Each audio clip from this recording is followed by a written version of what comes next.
بسم اللہ الرحمن الرحیم۔ رسول اللہ صلی اللہ علیہ وآلہ وسلم نزول قرآن کے وقت بہت سختی محسوس فرمایا کرتے تھے، اور اس کی علامتوں میں سے ایک یہ تھی کہ یاد کرنے کے لیے آپ اپنے ہونٹوں کو ہلاتے تھے۔ ابن عباس رضی اللہ عنہ نے کہا، میں اپنے ہونٹ ہلاتا ہوں جس طرح آپ صلی اللہ علیہ وسلم ہلاتے تھے۔ سعید کہتے ہیں، میں بھی اپنے ہونٹ ہلاتا ہوں جس طرح ابن عباس رضی اللہ عنہما کو میں نے ہلاتے دیکھا۔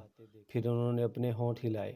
ابن عباس رضی اللہ عنہ نے کہا، پھر یہ آیت اتری کہ اے محمد، قرآن کو جلد جلد یاد کرنے کے لیے اپنی زبان نہ ہلاؤ، اس کا جمع کر دینا اور پڑھا دینا ہمارا ذمہ ہے۔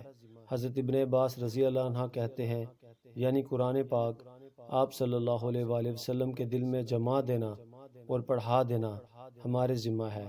پھر جب ہم پڑھ چکیں تو اس پڑھے ہوئے کی اتباع کرو۔ ابن عباس رضی اللہ عنہ فرماتے ہیں، اس کا مطلب یہ ہے کہ آپ اس کو خاموشی کے ساتھ سنتے رہو، اس کے بعد مطلب سمجھا دینا ہمارے ذمہ ہے۔ پھر یقیناً یہ ہماری ذمہ داری ہے کہ آپ اس کو پڑھو، یعنی اس کو محفوظ کر سکو۔